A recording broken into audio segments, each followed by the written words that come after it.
Russia had about 600 tons of gold, and today they have 2,300 tons. China had about 600 tons of gold, and today they have about 2,000 tons, just slightly less, that we know of. And they may have several thousand tons off the books in the State Administration of Foreign Exchange that we don't know about, because that's completely opaque.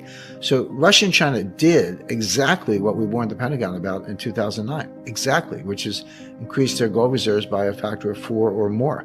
When you talk about reserve currency, you have to understand what that means. It's not like the People's Bank of China has a bunch of $100 bills on pallets stacked up in the basement. When people say reserve currency, what they really mean is the currency of the bonds that they invest in. In other words, they're dollar-denominated assets in the form of treasury bonds or notes. That's what China actually has on their books, not like dollars per se.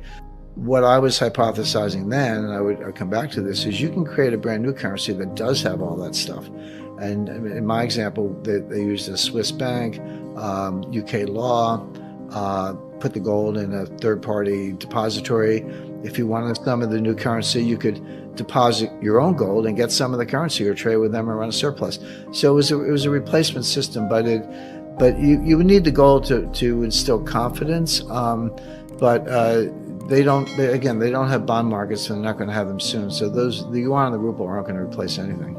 I'd like to begin with your recent thoughts on Russia, and then part two for the folks at home, we will be tackling the issue of inflation. But I'd like to start by getting your thoughts, obviously, on Russia and Ukraine, and something that you recently wrote, that what happens in Russia doesn't stay in Russia. Russia may be the first victim of U.S. sanctions, but the entire world will pay the final price. Well, the repercussions may be felt for 10 years or longer, but the immediate impact is going to go well beyond the so-called sanctions. What the point I was really making was we're slapping sanctions on Russia.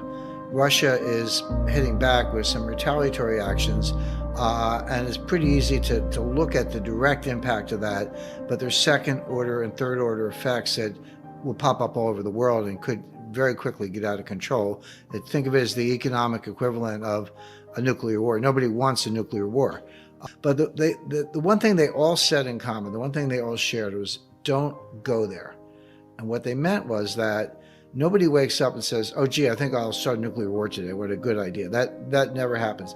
What does happen is you get into an escalatory situation, back and forth, where you're escalating, and you end up in a nuclear war. You never intended it, never started out that way, but you end up there through escalation. Now take that, and that is good analysis, take that and apply it to what is now, I would say, the first full-scale economic war, sanctions war. We've had sanctions, for a long time, and we go back to at least the 70s with Iran, but even before that, FDR put sanctions on Japan. Nothing on this scale. This is unprecedented in its scope and application. And my only point is the effects of this are going to not just last a long time, yes, but they're going to pop up in very, very unexpected places. The beauty of Twitter is that you can look back in history, and there's a tweet of yours that came up from 2015, Jim, because you're talking about how these things don't brew overnight. And back in 2015, this is the soothsayer that you are, you had written or tweeted, Russia is arming Ukraine rebels and U.S. is preparing to arm Kiev. So we'll have a nice little U.S.-Russia proxy war soon, just like #Vietnam. Did you expect anything like this?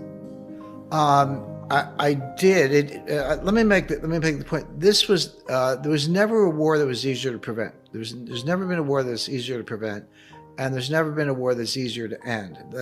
You could end this war in 48 hours or less.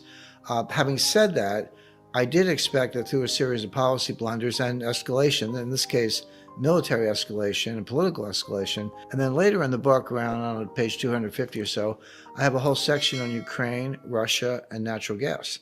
So this has been brewing for a long time. You can go back to the 2008 Bucharest Declaration. But if you want to pick one thing and say, hey, when did this thing take a turn for the worse? Right. So that we were on a path to war. That was the color revolution sponsored by Obama and Biden, which was a coup d'etat.